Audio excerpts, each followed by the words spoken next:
Rasulullah SAW mengatakan, bu'itsu wa sa'atu kahataini. Diutusnya aku dan datangnya hari kiamat bagaikan dua jemari ini. Bagaimana kita akan mengatakannya jauh dan masih lama? Lihatlah orang-orang, lihatlah diri kita yang selalu mengatakan masih lama, masih panjang, lama lagi akhirat itu. Disibukkan kita dengan hal yang di luar persiapan akhirat. Dilalaikan kita dengan hal-hal yang membuat kita tidak melakukan persiapan akhirat. Dan disibukkan kita dengan persiapan dunia. Persiapan rumah, persiapan masa tua, persiapan sekolah anak, persiapan kuliah anak, persiapan pernikahan anak. Padahal kehidupan dunia adalah kehidupan yang sangat pendek. Kehidupan yang panjang itu nanti di akhirat. Dan kehidupan yang panjang lebih layak kita bersiap untuknya daripada kehidupan yang singkat. Kehidupan kita di dunia paling hanya 60-70 tahun. Sebagaimana dikatakan Nabi Muhammad SAW, kehidupan yang sangat singkat manakala dibandingkan kehidupan akhirat, yang mana kehidupan akhirat itu kehidupan tanpa batas waktu. Tanpa batas waktu. Kehidupan kekal abadi, tidak ada kematian di sana. Dan bekal yang akan kita siapkan di sana, di dalam kehidupan yang abadi itu, di sini kita siapkan. Dalam kehidupan yang lebih kurang 60-70 tahun, seandainya kita berumur mayoritas umat Nabi Muhammad. Boleh jadi lebih cepat, boleh jadi lebih lama sedikit dari apa yang dikatakan Rasulullah SAW. Namun rata-rata umur umat Nabi Muhammad antara 60 sampai 70. Kehidupan yang kekal abadi itu, kehidupan yang sangat panjang itu, ditentukan oleh 60 tahun usia kita di permukaan bumi ini.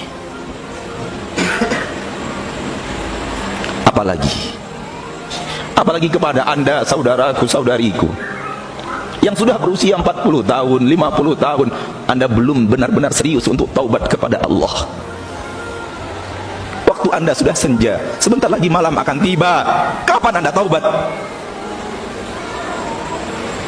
Menunggu kematian datang seketika, menunggu malaikat maut mengetuk pintu, baru kemudian berkata, Rabbi akhirni ila ajalin qarib. Ya Allah, undurkan aku barang sesaat. Ya akhi, kalau usia sudah 40 tahun dan selama 40 tahun terlalu sibuk berbuat maksiat, kapan lagi akan beralih? Kapan lagi akan berputar haluan menuju ridho Allah dan surga Allah?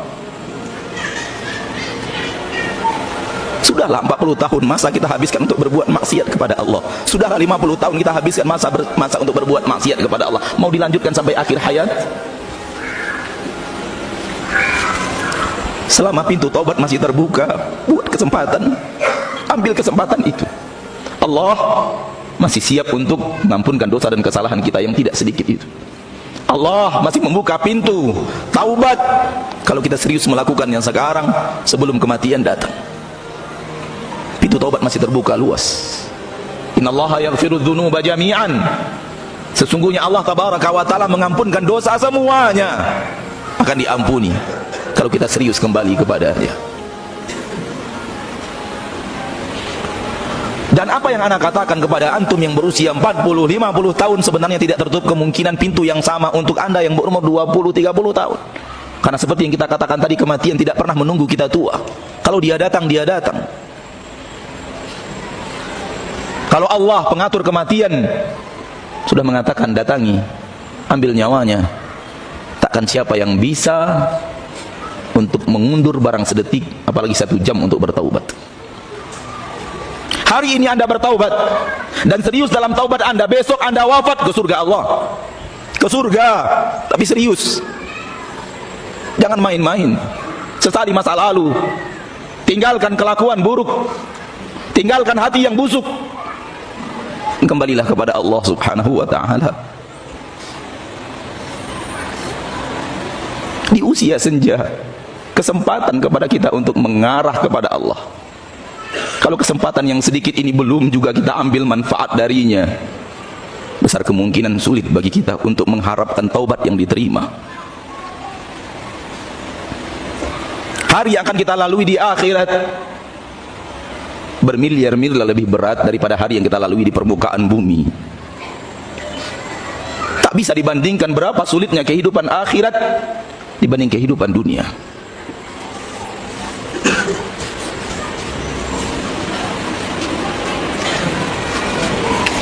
Saudaraku, saudariku, kaum muslimin wal muslimat rahimani wa rahimakumullah, pernahkah berlalu dalam hidup Anda suatu kejadian di mana Anda begitu merasa begitu genting suasananya, begitu mencekam keadaannya, sehingga Anda tidak peduli keadaan diri Anda yang tanpa pakaian?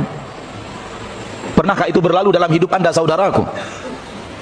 Kalau Anda pernah melalui hal yang seperti itu, ketahuilah bahwa seperti itulah lebih kurang kehidupan di padang mahsyar. Suasana begitu genting, keadaan begitu genting, sehingga tubuh kita yang tanpa pakaian kita tidak peduli, dan tubuh orang yang ada di depan kita tanpa baju kita tidak akan peduli. Ini menunjukkan gentingnya suasana padang mahsyar. Semua orang sibuk memikirkan keselamatan dirinya. Rasulullah sallallahu alaihi wasallam mengatakan, yuhsyarun nasu yaumal qiyamati hufatan uratan ghurla. Manusia ketika dibangkitkan pada hari kiamat, kata Nabi sallallahu alaihi wasallam, dibangkitkan dalam keadaan hufah, tanpa alas kaki, urah, tanpa pakaian, ghurla, belum dikhitan. Semua manusia akan dibangkitkan seperti itu. Kama bada'akum ta'udun, sebagaimana pertama kali Allah ciptakan kalian, kalian akan kembali seperti itu. Bagaimana kita lahir ke permukaan bumi? Persis seperti yang dikatakan Nabi Muhammad sallallahu alaihi wasallam dalam hadis ini. Kita lahir tanpa sendal, kita lahir tanpa pakaian, kita lahir belum dikhitan. Qultu, mendengar itu aku berkata, kata Aisyah radhiyallahu anha, karena hadis ini dari Aisyah radhiyallahu anha, ya Rasulullah, wahai Rasulullah, an-nisa'u war-rijalu jami'an, perempuan, laki-laki, semuanya begini ya Rasulullah. Tak ada alas kaki, tak ada pakaian. Yanzuru ba'duhum ila ba'd. Kalau begini keadaannya nanti di akhirat, orang akan melihat aurat orang lain yang ada di sekitarnya. Bagaimana kalau seandainya itu terjadi di permukaan bumi? Qala sallallahu alaihi wasallam, berkata Rasul kita Muhammad sallallahu alaihi wasallam, ya Aisyah, wahai Aisyah, al-amru asyaddu min an yanzura ba'duhum ila ba'd. Keadaan begitu genting wahai Aisyah, sehingga orang tidak ada lagi kesempatan untuk melihat aurat orang lain. Tak ada lagi pikiran untuk melihat aurat, karena keadaan begitu genting, keadaan begitu dahsyat. Makanya saya katakan tadi, pernahkah berlalu dalam hidup kita keadaan yang sangat teramat genting, yang sangat teramat menakutkan, yang sangat teramat mencekam, yang membuat kita tidak peduli tubuh kita tanpa pakaian? Kalau antum pernah melalui itu, lebih kurang seperti itulah keadaan akhirat. Dan itu setiap hari seperti itu. Setiap hari yang dilalui, setiap jam yang dilalui seperti itu. Dan Rasulullah sallallahu alaihi wasallam mengatakan bahwa saat berhisab di hari akhirat sekitar 500 tahun. 500 tahun genting seperti itu.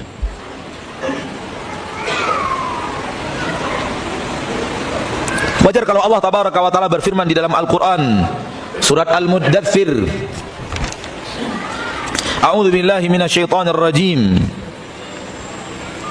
fa idza nufikha fin naqur fadzalika yawma idzin yawmun 'asir 'alal kafirina ghairu yasir.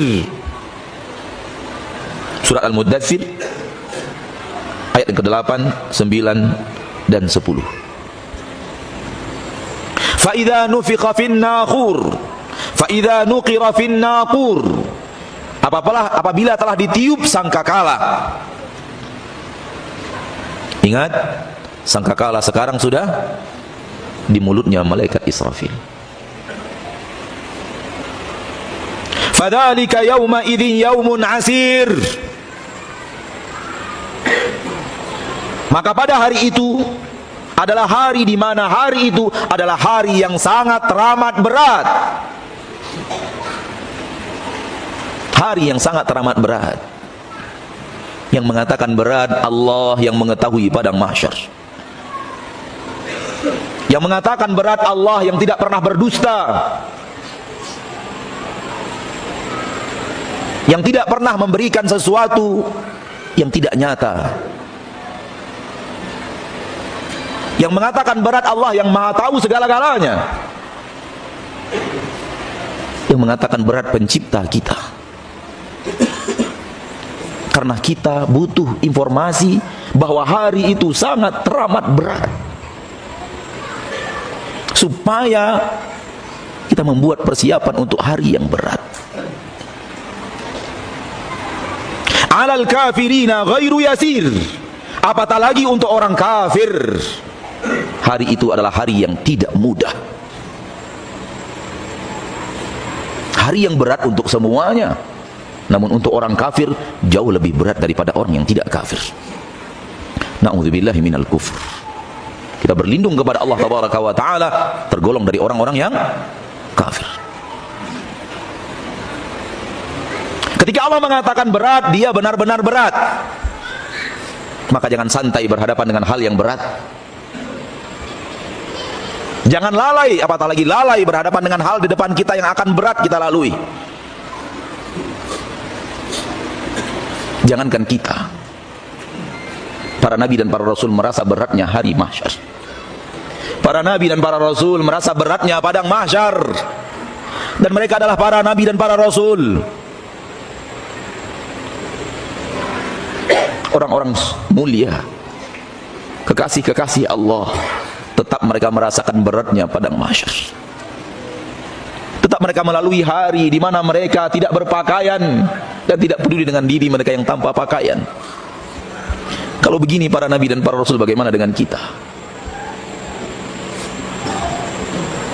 Ketika manusia dibangkitkan tanpa pakaian dan matahari di atas kepala 1 mil, sehingga manusia berkeringat, kita berkeringat, dan keringat kita sesuai dengan jenis maksiat kita.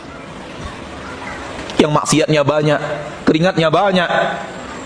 Yang maksiatnya kurang, keringatnya juga kurang. Akan tapi semua kita berkeringat sesuai dengan kadar maksiat yang pernah kita lakukan.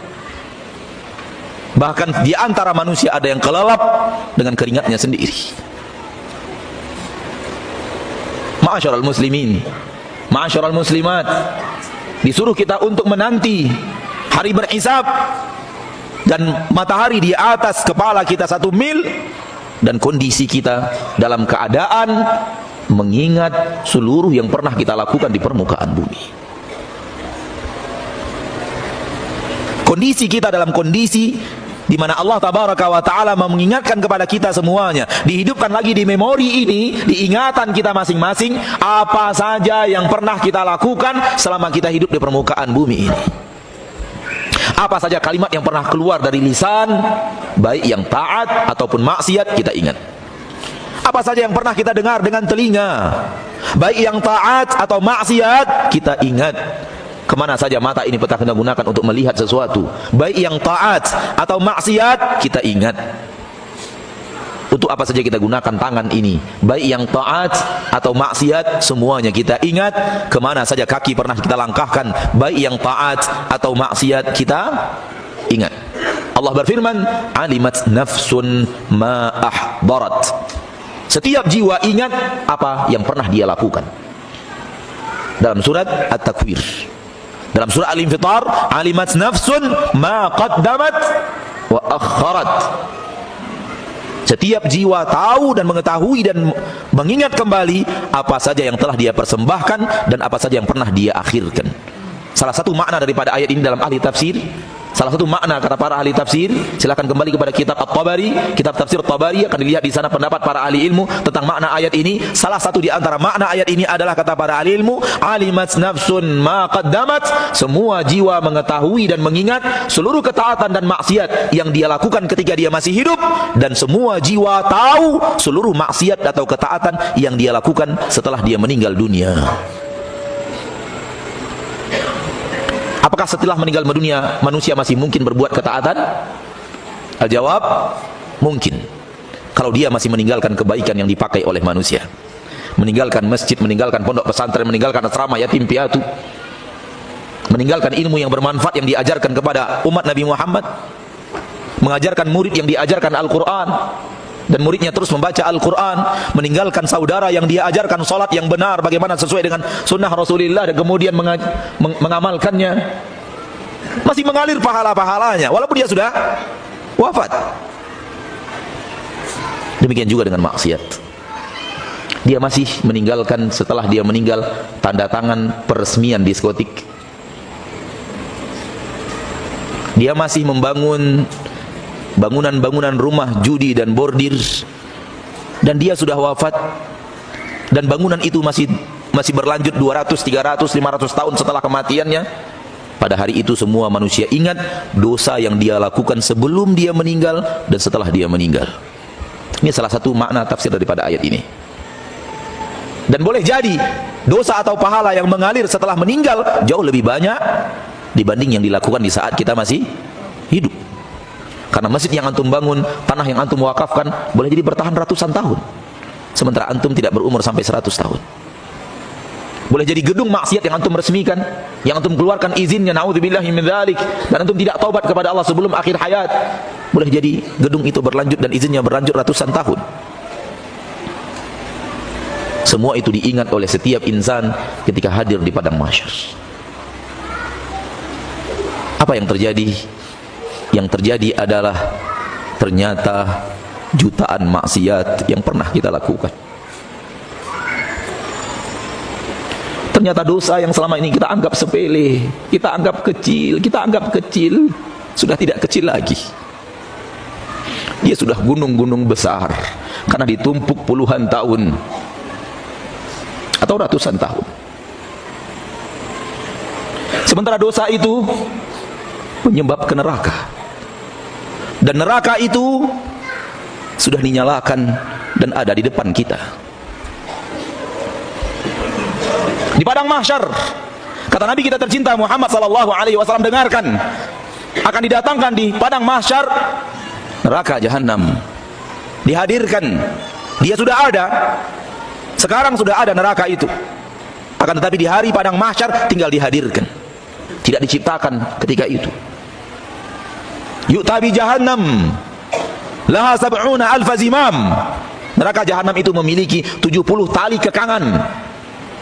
Kalau kuda hanya 1 tali atau 2 tali, 70.000 tali kekangan neraka jahanam itu. Fi kulli zimam sab'una alfa malakin yajrunaha. Setiap tali pengekangnya ada 70.000 malaikat yang memegang neraka jahanam itu. Ada 4,9 malaikat Allah yang sangat-sangat kuat itu memegang neraka jahanam supaya tidak menghancurkan padang mahsyar dan yang hadir di padang mahsyar. Dan mata kita melihat neraka itu. Hari ini di dalam Al-Quran kita membaca neraka, di sana kita akan melihat neraka. Dan ternyata dosa kita yang kita lakukan telah banyak, dan dosa itu membuat kita mungkin saja pantas menjadi orang yang akan dipanggang di neraka itu. Dan ini yang membuat kita tidak peduli lagi dengan diri kita yang tanpa pakaian. Ini yang membuat kita tidak peduli lagi kepada orang ada di depan kita yang tanpa pakaian. Ini yang membuat kita tidak peduli kepada ayah kita yang ada di dekat kita lalu kita lari, ibu kita yang ada di dekat kita lalu kita pergi. Fa idza ja'atis sakhah, kalau sudah terjadi hari kiamat itu, yauma yafirrul mar'u min akhi, pada hari itu semua orang lari dari saudaranya. Ada saudaranya nampak dia tidak peduli. Wa ummihi wa abih, ayahnya dan ibunya dan ayahnya, nampak ibunya di sana dia enggak peduli, dia pergi. Ayahnya ada di situ, di dekat dia tidak peduli, dia pergi. Tidak hanya ayah dan ibu, wa sahibatihi wa bani, ada istrinya di situ, tak peduli dengan istrinya. Ada anaknya di sana, anak yang kita cintai, anak yang kadang-kadang kita berbuat maksiat untuk mereka.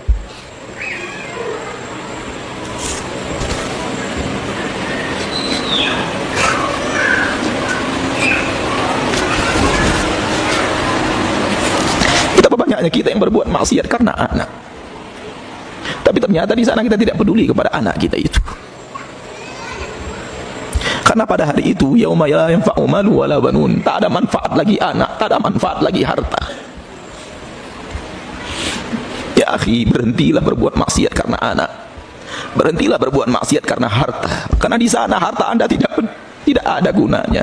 Di sana Anda tidak ada gunanya. Anda tidak peduli dengan harta Anda, dan Anda tidak akan peduli dengan anak Anda sendiri.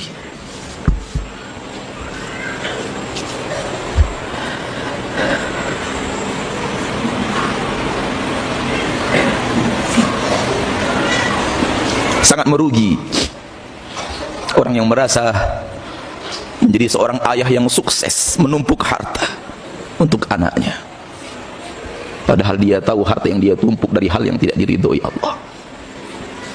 Dia mengira membangun gedung bagaikan istana tempat tinggal anaknya akan menguntungkan anaknya, padahal belum tahu anak yang kaya hidup bahagia. Kita mengira kalau kita sudah memiliki keharta dan kekayaan, hidup kita akan bahagia. Betapa banyaknya orang kaya yang menderita, dan betapa banyaknya orang miskin yang hidup bahagia. Karena kebahagiaan tidak Allah letakkan pada harta. Bahagia tidak Allah letakkan pada fasilitas dunia. Ma'asyiral muslimin, ma'asyiral muslimat, yauma yafirrul mar'u min akhi, pada hari itu manusia lari dari saudaranya, wa ummihi wa abi, lari dari ayahnya dan ibunya, wa sahibatihi wa bani, lari dari istrinya, lari dari anak-anaknya yang ia cintai. Kenapa? Karena tidak ada lagi nasab di sana, seperti ayat yang tadi kita bacakan. Tidak ada lagi nasab. Kita memikirkan diri kita masing-masing. Kita memikirkan keselamatan kita masing-masing. Allah berfirman setelahnya, wa sahibati wa bani likulli imri'in minhum yauma idzin sya'nun yughni. Ayat ini teramat berat. Pada setiap jiwa, likulli imri'in minhum, setiap jiwa dari jiwa manusia itu, likulli imri'in minhum sya'nun yughni, mereka ada urusan yang membuat mereka sibuk masing-masing. Semua kita sibuk dengan urusan kita, tak peduli dengan urusan orang tua kita, tak peduli dengan urusan suami kita, istri kita, anak-anak kita, enggak peduli. Yang penting di akhirat itu nafsi, nafsi. Yang penting aku selamat, yang penting aku selamat.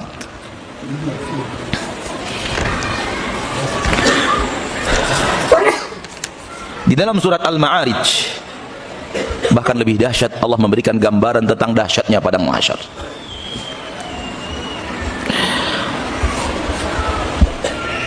Allah berfirman dalam surat Al-Ma'arij ayat yang ke-11, ayat yang ke-9, ayat yang ke-11, 12, ayat yang ke-13, 14, 15 dan 16. Dengarkan Rabb kita berfirman, wahai orang-orang yang lalai dari persiapan akhirat, bukakan hati anda sebelum anda membuka telinga anda. Allah berfirman, Rabbul Izzati wal Jalalah, yawaddul mujrimu law yaftadi min adzabi yaumi idzin bi bani wa sahibatihi wa akhihi wa fasilatihi allati tu'wihi wa man fil ardi jami'an thumma yunjih kalla innaha ladha nazza'atan lisyawa. Pelaku dosa dan maksiat pada hari itu sangat ingin menebus dirinya dari azab neraka pada hari itu dengan semua anak-anaknya, dengan istrinya dan saudaranya, dengan keluarga besarnya yang selama ini telah melindunginya, bahkan dengan seluruh manusia yang ada di permukaan bumi semuanya, agar dia bisa selamat. Allah katakan, kalla, sekali-kali tidak, itu tidak akan terjadi. Manusia tidak boleh menumbalkan orang lain di akhirat untuk selamat. Innaha ladha, yang ada untuk pelaku maksiat adalah api yang berkobar-kobar, nazza'atan lisyawa, memisahkan antara daging dan tulang. Pada hari itu, orang-orang yang kita cintai di hadapan kita ingin kita tumbalkan ke neraka. Yang penting kita selamat. Soal ingin, Allah sudah katakan, di akhirat nanti pelaku-pelaku dosa dan maksiat yang diyakin dia akan ke neraka, seandainya Allah izinkan dia menebus dirinya dengan seluruh anak-anaknya, ia akan lakukan. Maka jangan pernah berbuat maksiat ke neraka, penyebab jalan ke neraka karena anak-anak. Karena di akhirat nanti anda ingin untuk menebus diri anda dari neraka dengan anak-anak anda, dan Allah tidak akan terima, karena Allah tidak pernah berlaku zalim.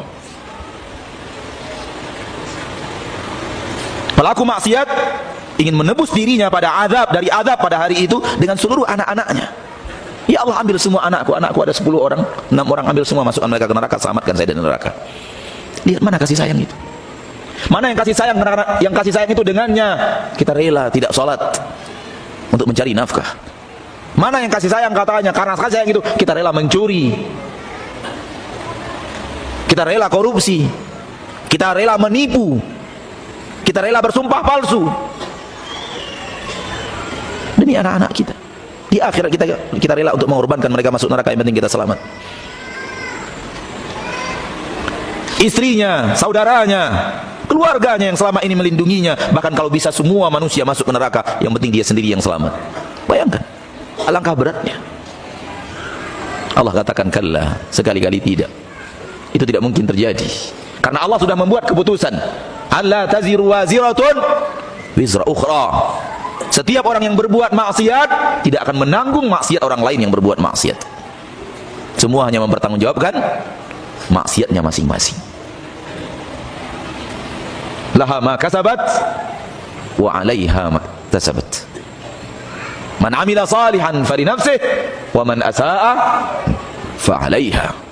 Semua ini ayat menerangkan kepada kita bahwa kita bertanggung jawab kepada diri kita masing-masing, dan orang lain yang berbuat dosa tidak akan ditimpakan kepada kita, dosa kita tidak akan ditanggung oleh orang lain. Oleh karena itu, jangan pernah tergoda dengan kawan yang mengatakan ambil saja, nanti dosanya biar saya yang tanggung.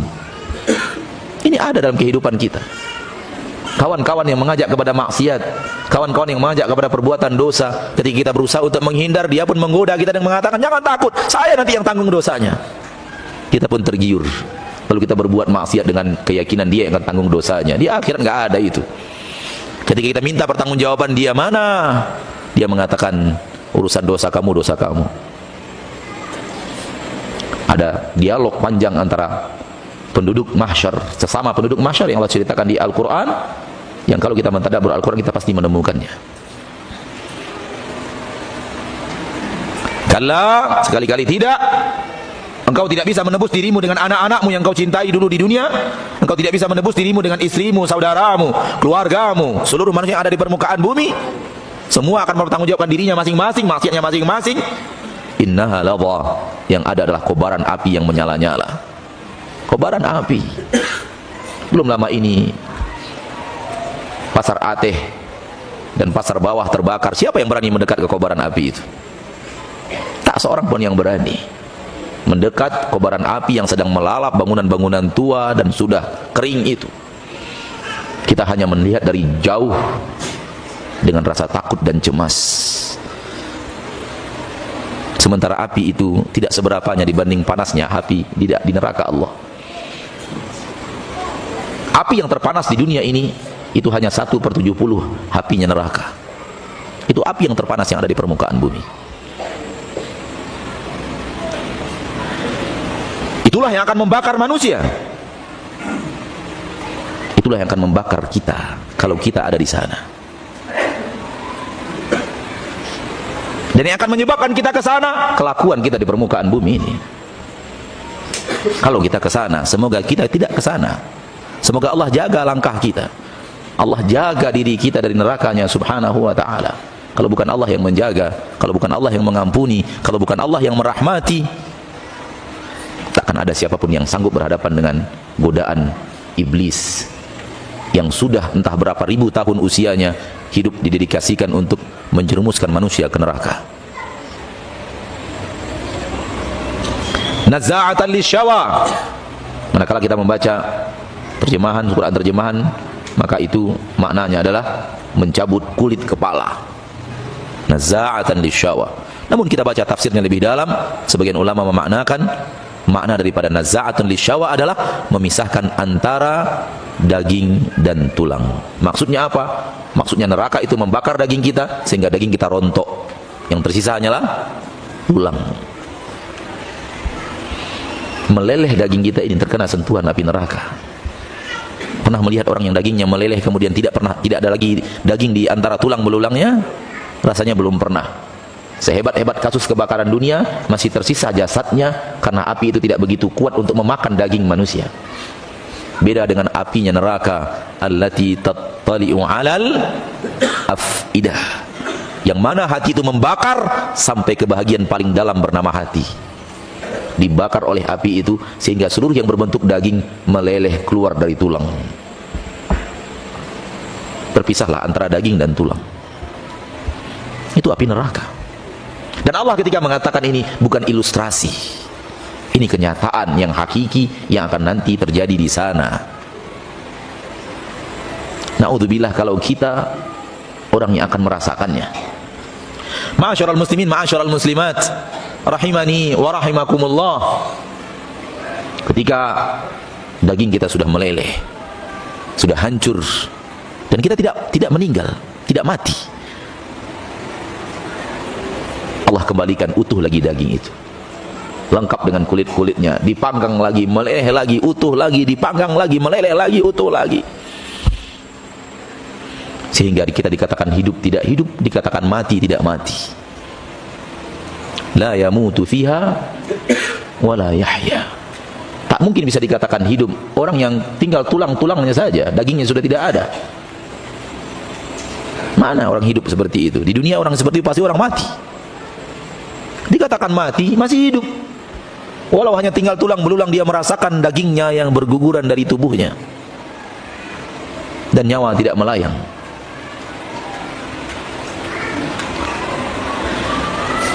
Oleh karena itu, saudaraku saudariku kaum muslimin dan muslimat, rahimani wa rahimakumullah, mari saya mengajak diri saya mengajak kita semuanya.